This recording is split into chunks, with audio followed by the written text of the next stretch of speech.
इसलिए मैंने कहा कि हिंदू राष्ट्र नहीं बनने दूंगा। राष्ट्रपति को लिखी चिट्ठी और गया सुप्रीम कोर्ट। तो धीरेन्द्र शास्त्री ने ऐसे ही मंच लगाई और मंच लगा के बोला उनका नंबर नहीं है दामोदर, मतलब मेरा, वो हमारी यात्रा रोकना चाह रहे हैं, उनका नंबर नहीं है तो हम फोन पे ही ठठरी बार देते। और बारने का मतलब होता है जलाना। तो धीरेन्द्र शास्त्री बोला कि उनका नंबर नहीं है, नहीं तो हम उनकी ठठरी फोन पे ही बार देते। तो मीडिया वाले आए तो मैंने कहा, बोले यादव जी क्या कहोगे, धीरेन्द्र महाराज ने ये कहा। मैंने कहा उसने खुद अपनी पोल खोल दी। अगर वो दामोदर यादव का नंबर पर्ची से नहीं निकाल सकता तो बताओ तुम्हारा और हमारा भविष्य पर्ची से बता सकता है क्या मेरे भाइयों। मैं दावत दे रहा हूं भाई साहब को, जुल्म के हर एक लम्हे का हिसाब रखो, जुल्म के हर एक लम्हे का हिसाब रखो। घर घर में संविधान की किताब रखो, घर घर में संविधान की किताब रखो और गुनहगार मुल्क का जमीदोज हो जाएगा। दिलों में जज्बा और जुबा पर इनकलाब रखो। जोरदार तालियों से आप स्वागत करिए बड़े भाई आयुष्मान दामोदर यादव जी, यादव मंडल जी, बहुजन समाज की बुलंद आवाज। जो समस्या इस देश में आडंबर पाखंड के खिलाफ लड़ाई लड़ने वाले लोगों के सामने आती है, वो समस्या मेरे सामने भी आती है। अभी मैं राजगढ़ जिले में गया था, मध्य प्रदेश का ही जिला है, राजगढ़ गुना के पास में है, भोपाल और गुना के बीच में। वहां पे आजाद समाज पार्टी भीम आर्मी के हमारे जिला के दोनों अध्यक्षों ने आयोजन किया, प्रदेश अध्यक्ष जी भी थे।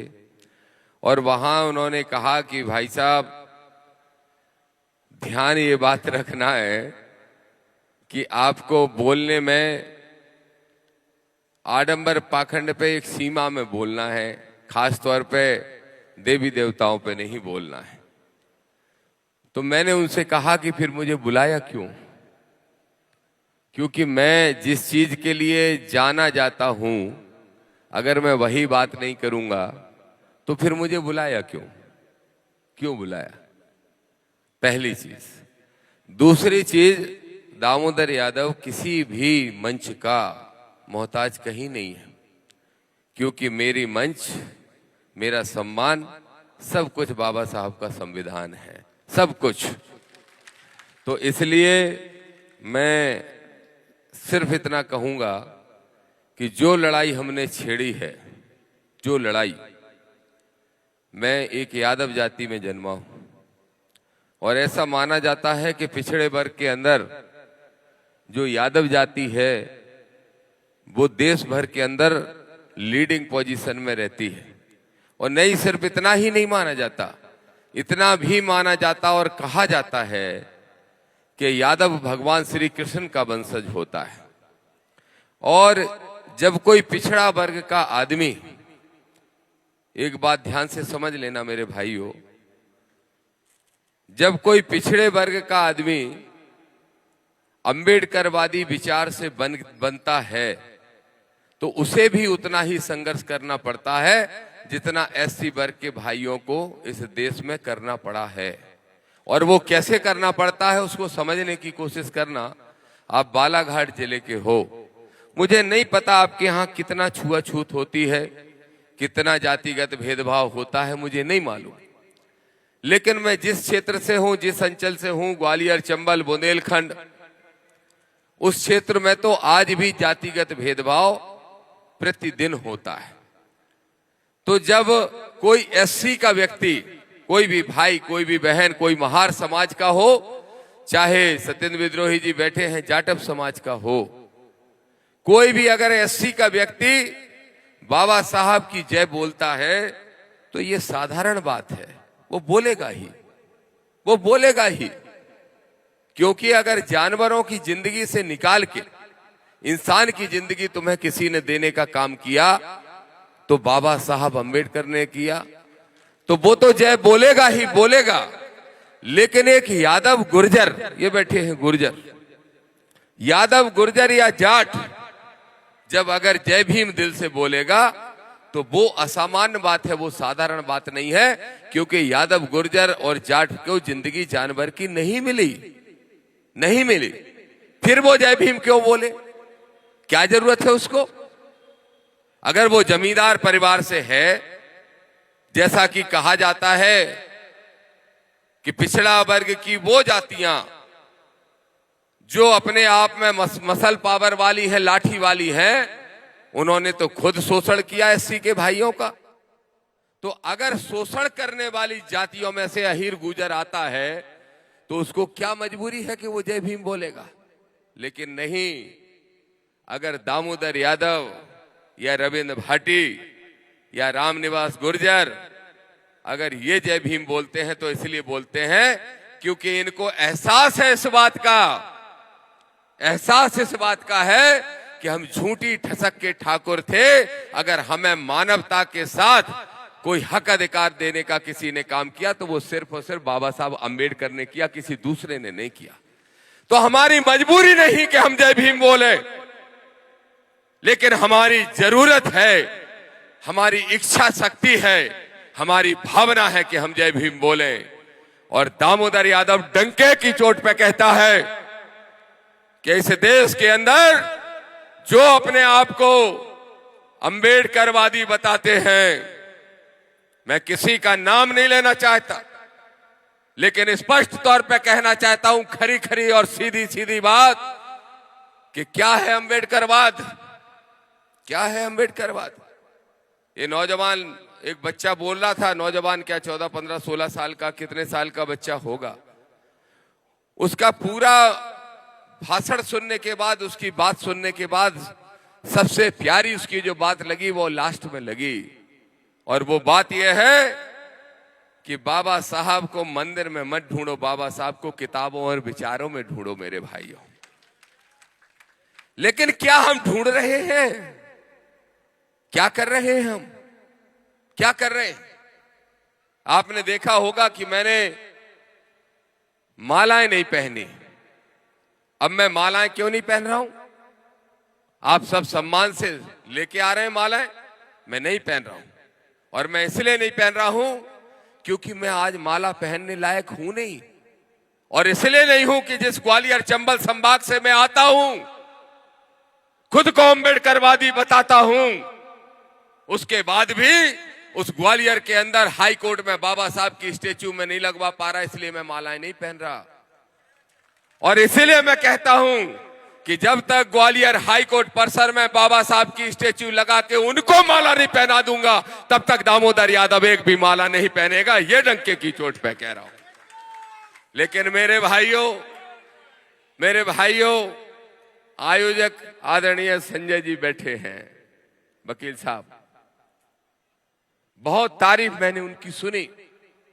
जब मैं बहुत आसानी से मैं किसी कार्यक्रम में जाने की स्वीकृति नहीं देता, प्रदेश अध्यक्ष जी ने, सत्येंद्र विद्रोही जी ने कहा, और जैसे ही मेरी आदरणीय संजय जी से बात कराई तो मुझे ऐसा लगा कि निश्चित रूप से हमारा कोई भाई हमें अधिकार पूर्वक आमंत्रित कर रहा है, अधिकार पूर्वक। और मैं ये कह भी रहा हूं कि यहां आके मुझे इतना अच्छा लगा, इतनी खुशी हुई, इतनी प्रसन्नता हुई कि यहां की एनर्जी कम से कम 6 महीने चलेगी। लेकिन अब वो 6 महीने में मैं करूंगा क्या करूंगा बता दूं क्या? नहीं बता सकता, क्योंकि बोलूंगा तो सामाजिक सौहार्द बिगड़ जाएगा। संजय जी, सामाजिक सौहार्द बिगड़ जाएगा। बोल दूं? देखो भाई, सामाजिक सौहार्द बिगड़ने की चिंता अगर बाबा साहब ने की होती तो तुम वहीं पानी पी रहे होते जहां जानवर पानी पीते थे। अगर सामाजिक सौहार्द बिगड़ने की चिंता बाबा साहब ने, महात्मा फुले ने, माता सावित्रीबाई फुले ने की होती तो ये जो माताएं बहनें सामने बैठी हैं, ये अशिक्षित होती, अंगूठा टेक होती। इन्होंने कीचड़ झेली, अपमान झेला, फिर भी हमको और तुमको सम्मान और शिक्षा देने का काम किया। उन्होंने सामाजिक सौहार्द बिगड़ने की चिंता नहीं की, और दामोदर भी नहीं करता, और साहब कांसीराम ने भी नहीं की, और मेरे भाई चंद्रशेखर आजाद भी नहीं करते। और डंके की चोट पे कह रहा हूं कि दामोदर के जीवन का अगर कोई मकसद है तो मकसद है आडंबर पाखंड को खत्म करना और संविधानवादी सोच को इस देश के अंदर स्थापित करना। यह दामोदर के जीवन का मकसद है। लेकिन ये होगा कैसे? मेरे भाइयों, अमित बंसोड़ साहब यहां बैठे हैं और ये अमित बंसोड़ साहब महार समाज से तो है ही, लेकिन इनका जन्म भी महाराष्ट्र में हुआ। कहां हुआ? महाराष्ट्र में हुआ। अमित बंसोड़ साहब से मैं कहता हूं कि बंसोड़ साहब एक बात बताओ, आप तो बाबा साहब के वंशज हो, मैं ये मानता हूं, लेकिन मैं खुद को भी मानता हूं कि मैं भी बाबा साहब का वंशज हूं। फिर मैं इनसे ये सवाल पूछता हूं कि बताओ कि उत्तर प्रदेश के अंदर मानवर कांसीराम साहब की जो मेहनत थी, प्रयास था, तो उससे एक राजनीतिक ताकत खड़ी हो गई और वो राजनीतिक ताकत आज तक जिंदा है। तो फिर महाराष्ट्र में राजनीतिक ताकत क्यों नहीं बनी?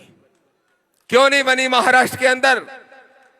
इसलिए नहीं बनी क्योंकि वो जो बालक कह रहा था आपने बाबा साहब को भगवान बना दिया, आप बाबा साहब को मानते हो, लेकिन बाबा साहब ने जो बातें कही वो नहीं मानते हो, इसलिए आपकी राजनीतिक ताकत नहीं बनी। दामोदर की आदत खराब है, कड़वा बोलता है। कड़वा नहीं, सच बोलता है और सच कड़वा लगता है। तो मेरे भाइयों, अगर आपने मुझे बुलाया है, 700 किलोमीटर दूर से चल के आया मैं आपके बीच में, 700 किलोमीटर, और तालियां बजवाने के लिए तो मैं जहां चला जाऊं वहीं 20,000 लोग आ जाते हैं। मैं तालियां बजवाने नहीं, मैं खरी खरी सुनाने आया हूं, हकीकत बताने आया हूं। और हकीकत यह है कि जिस महार समाज में बाबा साहब अंबेडकर ने जन्म लेके पूरे देश के बहुजनों के लिए भगवान से बड़ा काम कर दिया, जिन बाबा साहब ने महार समाज में जन्म लेने के बाद इस देश में ही नहीं पूरी दुनिया में अपना लोहा मनवा दिया, उन बाबा साहब के वंशजों, तुम सोचो तुम्हारी राजनीतिक हैसियत क्या है, ये तुम्हें सोचने की जरूरत है। ठीक कहा संजय जी ने, 2 बच्चियां जिनको 21-21 हजार रुपए का चेक देके सम्मानित करने का काम हमारे नेता साथियों ने किया। क्या भारतीय, हमें नहीं मालूम कौन विधायक है, मैं नहीं जानता यहाँ का एमएलए कौन है, एमपी कौन है, लेकिन किसी भी पार्टी का हो, उन्हीं दोनों पार्टियों में से है जो तुमको गुलाम बना के रखना चाहते हैं, वो मनु विधान से आज भी इस देश को चलाना चाहते हैं। और अगर ऐसा नहीं है तो क्यों उन्होंने आके इन दोनों बच्चियों में जिनके पिताजी नहीं है, जिनके पिता नहीं है, जो सम्मान इस मंच ने या जो ध्यान इस मंच ने उन पे दिया, वो दोनों विधायक सांसदों ने क्यों नहीं दिया, ये पार्टियों ने क्यों नहीं दिया? अरे मेरे भाइयों, सत्येंद्र विद्रोही जी बार बार कह रहे थे, क्या गूंगे की तरह बैठे हो, क्यों आवाज से आवाज नहीं मिला रहे हो? मालूम जितनी संख्या में आप बैठे हो, मैं उस चंबल क्षेत्र का हूं, अगर इतनी संख्या में वहां पे लोग होते हैं तो इतना जोर से नारा लगता है कि नागपुर तक आवाज पहुंच जाती है। लेकिन वास्तव में आज मुझे समझ में आ रहा है कि राजनीतिक ताकत क्यों नहीं बना पाई। मेरे भाई बहनों, एक बहुत फेमस डायलॉग है बाबा साहब का, जो उन्होंने कहा है, लिखा है, और हर नेता बोलता है, हर पार्टी का नेता बोलता है कि बाबा साहब ने कहा कि ये संविधान जो हमने लिखा है इसमें सब तुम्हारे हित में लिख दिया है, लेकिन ध्यान रखना कि अगर बुरे हाथों में होगा तो फिर ये संविधान तुम्हारे लिए कुछ नहीं कर पाएगा। तो वो हाथ कौन से हैं मेरे भाइयों? वो हाथ है सत्ता के हाथ। क्या तुमको सत्ता की भूख भी है? और अगर तुमको सत्ता की भूख होती तो इस बालाघाट जिले में एक विधायक क्यों नहीं बना पाते? जब मानवर कांसीराम साहब के प्रयास से बहुजन समाज पार्टी खड़ी हुई तो मध्य प्रदेश में 11 विधायक बने, लेकिन तुम्हारे बालाघाट में एक भी नहीं बना। क्यों नहीं बना? अरे विधायक आप नहीं बना पाते, पार्षद आप नहीं बना पाते, और फिर कहते हम बाबा साहब को मानते हैं। कैसे मानते हो? कैसे मानते हो? क्या बाबा साहब का सपना यह था कि तुम राम और कृष्ण की तरह उनकी पूजा करते रहो लेकिन गुलामी की जिंदगी जीते रहो? ये तो बाबा साहब का सपना नहीं हो सकता था। तो दामोदर ने भी तय किया है। सुनो मेरे भाई बहनों, कोई कुछ भी कह ले, असली वंशज हूं डॉक्टर BR अम्बेडकर का, असली वंशज। और इसलिए असली वंशज हूं क्योंकि कृष्ण का वंशज तो लिखा है ग्रंथों ने कि दामोदर यादव, यादव मतलब कृष्ण का वंशज, लेकिन दामोदर के मन ने पहचाना है कि दामोदर डॉक्टर अंबेडकर का वंशज है। ये दामोदर के मन ने पहचाना है, तो इसलिए फिर तय किया। मानवर साहब कांसीराम कहते थे कि बहुजन मूवमेंट तब तक खड़ा नहीं होगा जब तक हमारा बड़ा भाई जो पिछड़ा वर्ग है वो इस मूवमेंट का हिस्सा नहीं बनेगा। अब ये खड़ा है अहीर और ये बैठा है गुजर। अहीर गुजर दोनों बैठे हैं हमारे ग्वालियर चंबल में और पूरे मध्य प्रदेश के 70% इलाके में। जहां अहीर और गुजर खड़ा हो जाए पूरी ताकत वहीं झुक जाती है। ये बैठी हैं दोनों ताकतें और यहां बैठी हैं किसी के दबाव में नहीं, मन से, क्योंकि मोहब्बत उनसे है और मोहब्बत तुमसे है और करना चाहते हैं कुछ संवैधानिक काम इस देश में, इसलिए बैठे हैं। अब हमारा पिछड़ा वर्ग कहां पीछे है मालूम है? मुझे नहीं मालूम इस गांव में पिछड़ा वर्ग के भाई बहन कितने रहते हैं, लेकिन एक बात मुझे पता है, ये सोशल मीडिया के माध्यम से लाखों लोगों तक बात मेरी अभी पहुंच जाएगी। लाड़ प्यार करते हैं लोग आपकी तरह, जैसे आप कर रहे हो, और इसी सोशल मीडिया से बात पहुंचेगी। तो सुनो मेरे भाई बहनों, आप सबको मालूम है एक छतरपुर जिला मालूम है छतरपुर जिले के अंदर एक 28 साल का लड़का बैठा है जो अपने आप को कहता है हम बागेश्वर सरकार हैं। कौन से सरकार? बागेश्वर धाम। उस लड़के का नाम है धीरेंद्र शास्त्री। और मालूम क्या कहता है? पर्चियां निकालता है, पर्चियां। आप पहुंच जाओ दरबार में बैठ जाओ, लाखों लोग आते हैं, फिर कहता है नीली स्वापिया वाले आ जाओ तुम्हारी अर्जी लग गई। और फिर कहता है बोलो सास बहू की लड़ाई घर में होती है? तो आदमी हाथ जोड़ के कहता है होती है। तो मैंने कहा इसमें कौन सी नई बात है, सबके घरों में होती है, कोई नई बात तो नहीं है। ऐसी 4 बातें निकाल के आपको हमको सबको मूर्ख बनाता है, खासतौर पे पिछड़े वर्ग के लोगों को। तो मैंने देखा आदरणीय संजय जी कि पिछड़ा वर्ग कैसे सुधरेगा। पिछड़ा वर्ग के और बाबा साहब के बीच में अगर कोई दीवार बन के खड़ा है बहुजन मूवमेंट के, और इस देश में हम अगर सत्ता पे शासक नहीं बन पा रहे, नहीं बैठ पा रहे, तो हमारे बीच में अगर कोई व्यवधान बन के खड़ा है तो वो है आडंबर पाखंड और वो है वो धर्म जो मनुवाद हमको सिखाता है। लेकिन दामोदर यादव ने तय किया है कि मनुवाद को मारेंगे और भारतीय संविधान का पताका इस मध्य प्रदेश में फहराने का काम करेंगे। इसलिए मैंने कहा जिसको प्रधानमंत्री अपना छोटा भाई कहता है वो धीरेंद्र शास्त्री बोला इस देश के अंदर हिंदू राष्ट्र के लिए यात्रा निकालूंगा। मैंने कहा हिंदू राष्ट्र कैसे बनेगा भाई? बोले तुमको क्या दिक्कत है? मैंने कहा भारतीय संविधान की प्रस्तावना में ही लिखा है कि हमारा देश पंथ निरपेक्ष है। आप में से कितनों ने संविधान की प्रस्तावना पढ़ी है? हाथ उठा के बताना जरा, हाथ उठा के बताओ। प्रस्तावना पढ़ी है? बताओ प्रस्तावना में ये लिखा है कि नहीं कि हमारा देश पंथ निरपेक्ष है? जवाब दो। अच्छा मेरे भाइयों बहनों एक बात बताओ, तुम में से कौन कौन जानता है धीरेंद्र शास्त्री को? कौन कौन जानता है? हाथ उठा के बताओ जरा। सब जानते हैं? महिलाएं जानती है क्या? जानती हैं? रील वील देखी है? अब एक बात बताओ, वही धीरेंद्र शास्त्री उसी का नाम है बागेश्वर वाले का। अब जरा मुझे सोच के बताओ, धीरेंद्र शास्त्री की यात्रा रोकी मैंने इसलिए क्योंकि हमारे संविधान का उल्लंघन हो रहा है कि तुम कह रहे हो हम इसको सिर्फ हिंदू राष्ट्र बनाएंगे। अब अगर हिंदू राष्ट्र बन जाएगा तो तथागत गौतम बुद्ध को बैठाल के बैठे हो ना सामने, पूजा कर रहे हो, स्तुति कर रहे हो, प्रार्थना कर रहे हो, नहीं कर पाओगे। क्योंकि हिंदू राष्ट्र बन जाएगा तो तुम्हारी जिंदगी वही हो जाएगी जो बाबा साहब के संविधान लागू होने के पहले थी, जानवर जैसी हो जाएगी। इसलिए मैंने कहा कि हिंदू राष्ट्र नहीं बनने दूंगा। राष्ट्रपति को लिखी चिट्ठी और गया सुप्रीम कोर्ट। तो धीरेंद्र शास्त्री ने ऐसे ही मंच लगाई और मंच लगा के बोला उनका नंबर नहीं है दामोदर, मतलब मेरा, वो हमारी यात्रा रोकना चाह रहे हैं, उनका नंबर नहीं है तो हम फोन पे ही ठठरी बार देते। ठठरी का मतलब जानते हो? ठठरी का मतलब होता है मृत सैया और बारने का मतलब होता है जलाना। तो धीरेंद्र शास्त्री बोला कि उनका नंबर नहीं है, नहीं तो हम उनकी ठठरी फोन पे ही बार देते। तो मीडिया वाले आए तो मैंने कहा, बोले यादव जी क्या कहोगे? धीरेंद्र महाराज ने ये कहा। मैंने कहा उसने खुद अपनी पोल खोल दी। अगर वो दामोदर यादव का नंबर पर्ची से नहीं निकाल सकता तो बताओ तुम्हारा और हमारा भविष्य पर्ची से बता सकता है क्या मेरे भाइयों। एक माता बहन पहुंच गई, 4th स्टेज का कैंसर था, 4th स्टेज का। हाथ जोड़ के बैठ गई कि 4th स्टेज का कैंसर है, क्या करें महाराज। तो धीरेन शास्त्री बोलता है, 28 साल का लड़का, क्या बोला गौमूत्र पीना शुरू कर दो हल्दी डाल के, और डॉक्टरों की दवाइयां कर दो बंद। और जब गौमूत्र उन्होंने पीना शुरू कर दिया तो महीने भर के अंदर ही वो इस दुनिया से चली गई। लेकिन मेरे भाइयों, मेरी लड़ाई किसी धर्म, व्यक्ति या जाति से नहीं है।